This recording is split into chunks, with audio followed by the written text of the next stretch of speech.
दिनै आं आरो आंनि फेमिलि आरो बे ओनसोलनि थाखाय आङो सानो बे जोबोद गोजोनथाव खौरां बा जोंनि थाखाय जोबोद मोनसे मोजां दिन होननानै आङो सानो।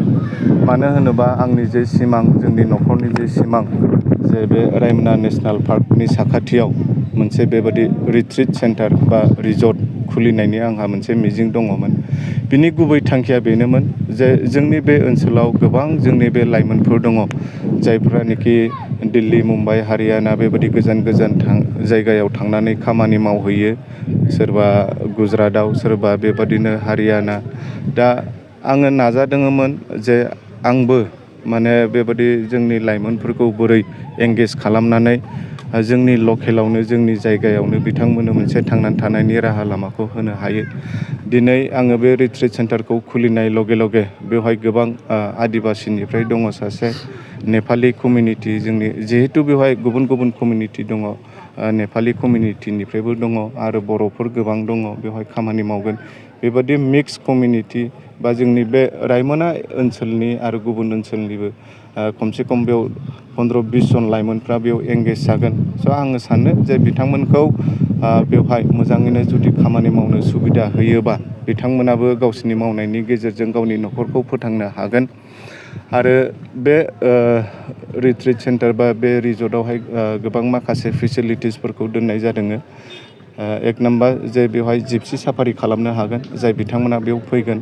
बेवहाय थानायनि सुबिदा दङ, बेवहाय लजिं, बेवहाय फुडिं जानायनि बेबस्था दङ।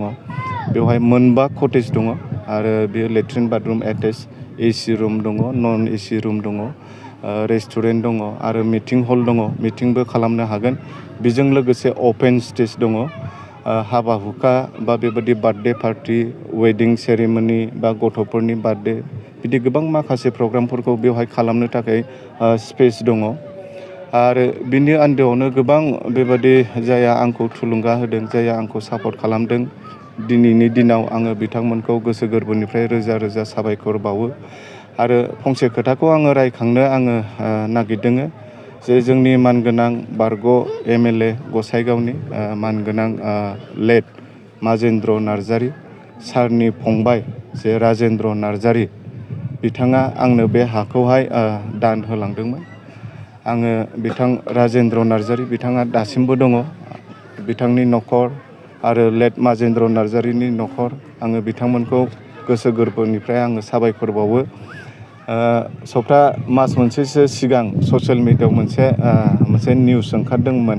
बेखौबो आं दिनैसो क्लियार खालामनो सानदों जे समनाथ नार्जारिया इलिगेलि माने एनक्रच खालामनानै रिजर्ट लुगासिनो दङ होननाय माखासे ससियेल मिडियायाव बेबादि मोनसे बानसावनायखौ आङो नुदोंमोन। बियो नंखाय। बे हाया मानगोनां राजेन्द्र नार्जारि जोंनि लेट माजेन्द्र नार्जारिनि फंबाय जायानोखि BPFनि जानानै 15 बोसोर गसाइगाव MLA जाबोदोंमोन। बिथांमोननिनो न'खरनि बा बिथांनि फंबायनि राजेन्द्र नार्जारिनि बे हाया। बिथाङा जेब्ला जब्रा जादोंमोन, उसुगाव दङमोन, बिथाङा आंनो दान होलांदों आरो हानायखिनि आङो बिथांखौ मदद खालामदोंमोन। आरो बे हाया इलिगेल नङा, बियो माने लेन्ड पाट्टा गोनां बे हाया। बेयाव खुनु बेबादि माने इलिगेल खामानिखौ मावनाय जायाखै। थ' आङो मिजिंथिदों जे रायजो राजा बिथांमोनाबो जोंनि जे कनसेप्ट, जोङो जे थांखिखौ लानानै बे रिजर्टखौ खुलिनाय जादों, फैबाय थानाय समाव जाय बिथांमोना बेबादि नेचार लाभार, बेबादि माने फ्रेश एयारनि थाखाय बा बेयाव रिलेक्स खालामफैनो हागोन आङो खावलायो। आरो बेवहाय कमप्लिटलि माने सेफ एन्ड सिकिउर जायगा, बेयाव खुनु उसुबिदा गैया। बेवहाय थानाय जानाय गासिबो बेबस्था दङ, कमिउनिकेसननि बेबस्था दङ। स' मिजिंथिदों जे फैबाय थानाय समाव आङो नोंथांमोननि मदद आरो हेफाजाबनि गेजेरजों बे रिट्रिट सेन्टार बा रिजर्टखौ आं मोजाङैनो मोजां सामलायलांनो हागोन होननानै। लकेसनखौ खोन्थाबा मोजां।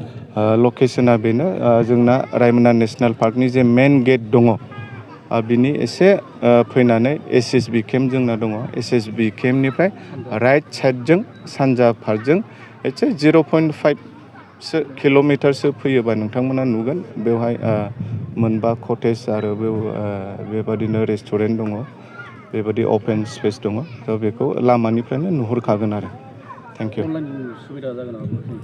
अनलाइन बुकिं बेखौ आस्थेयैनो गासिबो सुबिदा थाजोबगोन। अनलाइन बुकिं खालामनाय गासिबो सुबिदा थाजोबगोन।